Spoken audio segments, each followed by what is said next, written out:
What's up, everybody? It's Matt here from Matt Square World, and today we've got August Burns Red.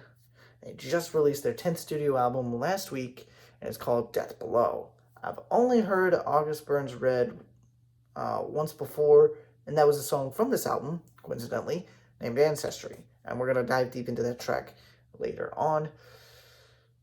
I can't wait to see what this album is all about, and it's my introduction to August Burns Red, so buckle up, because we're going to dive right in. First track on the album is Premonition, and Premonition is the intro track to the album, and it serves as kind of like a nice little interlude to the rest of the album. It's haunting in the beginning and ferocious at the end, which, I mean, isn't the best way to describe all the songs on this album, but it is definitely the best way to describe this.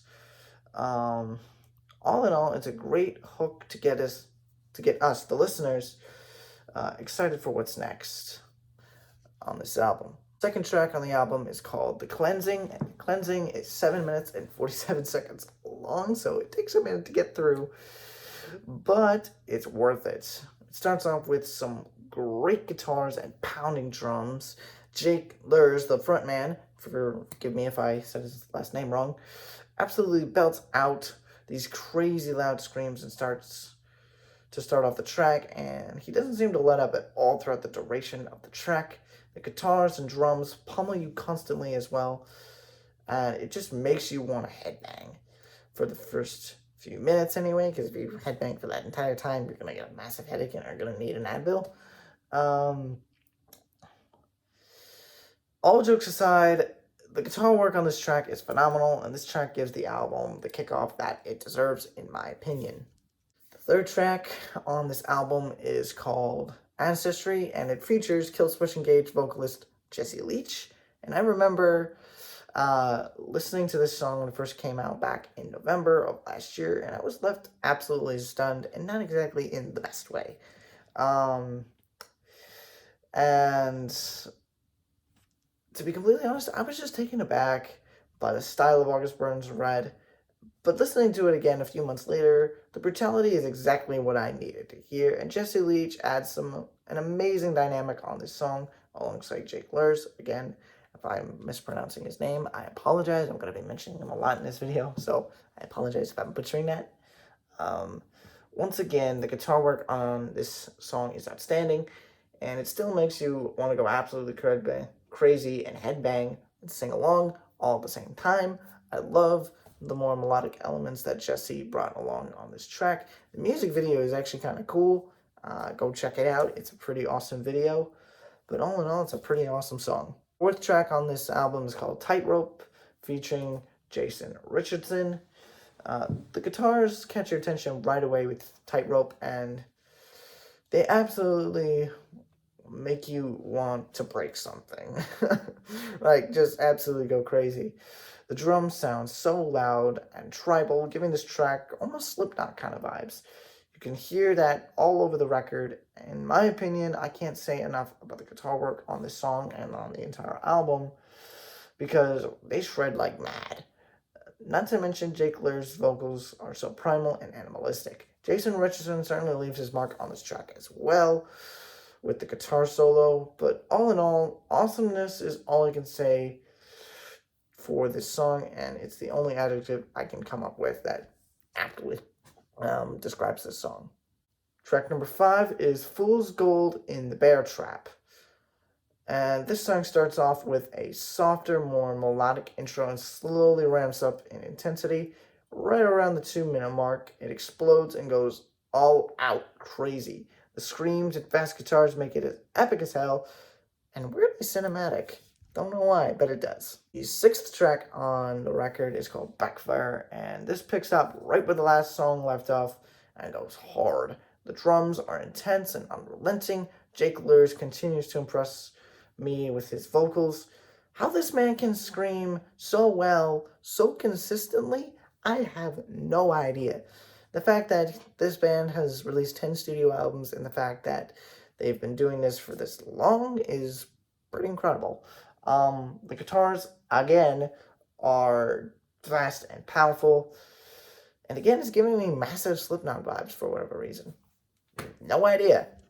The 7th track on the album is Revival, and Revival still has that animalistic tone from Jake Luhrs, and the new rhythmic melody on top of the guitars is a nice twist from the first half of the record.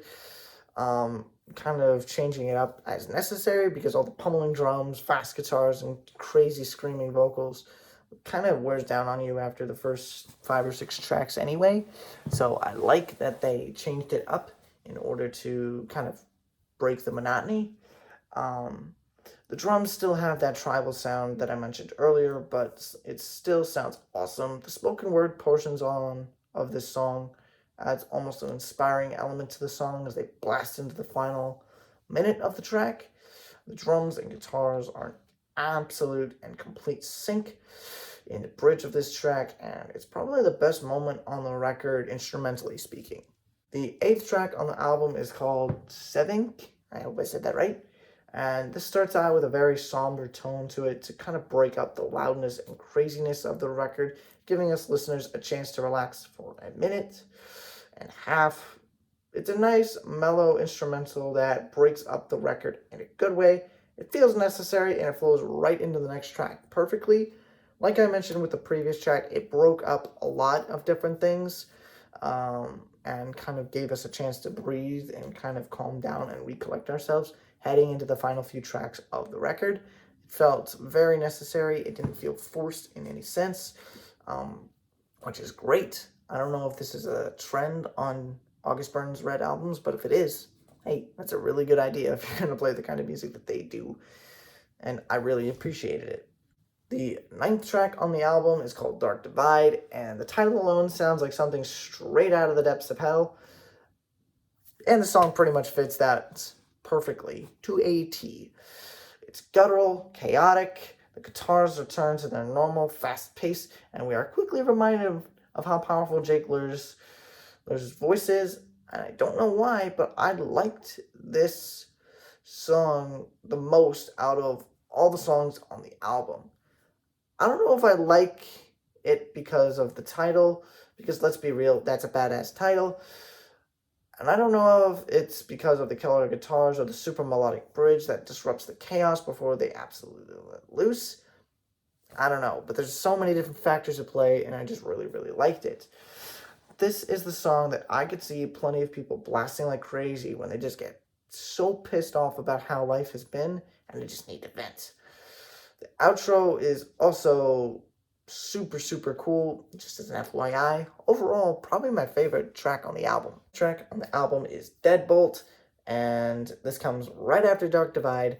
Back-to-back songs with badass titles. Sign me up.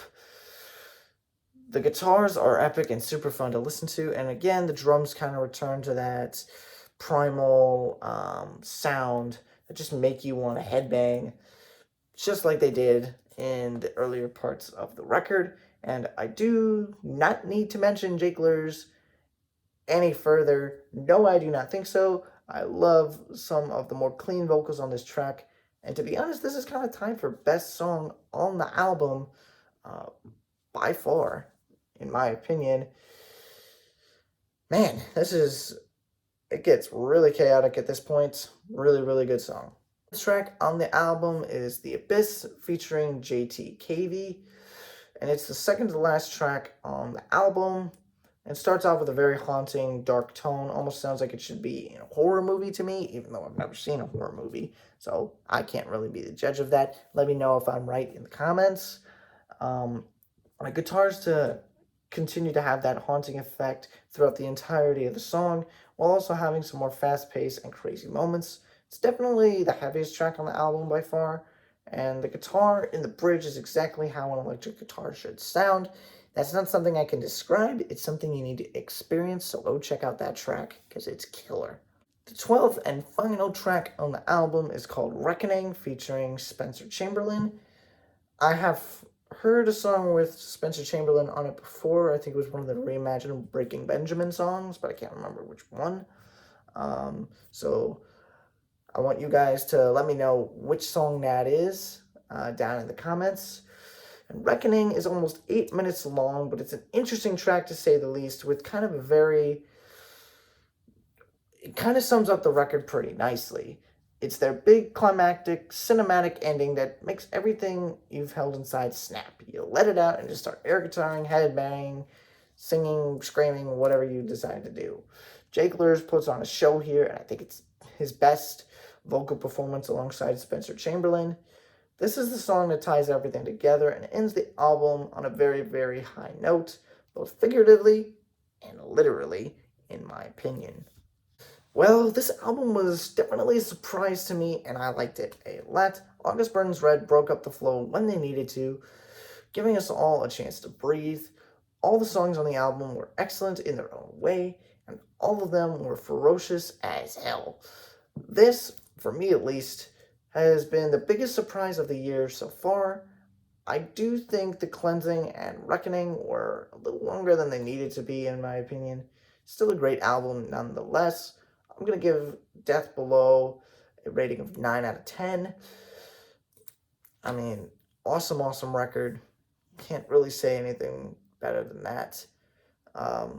Pretty impressed, given that this is my introduction to August Burns Red, and I can't wait to dive more into their catalog. Well, everyone, that's the end of the video. Thank you so much for watching. Let me know in the comments what you thought of my review and of the album itself. If you could do me a favor and hit that like button so this video can be pushed out to a wider audience, it would be much appreciated. Share this video with friends, family, share it with anyone you choose.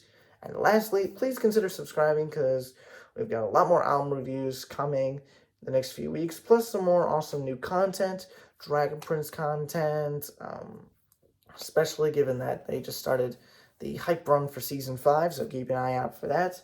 Of course, we're going to be reviewing Metallica's new album when it comes out next month, so keep your eyes out for that as well.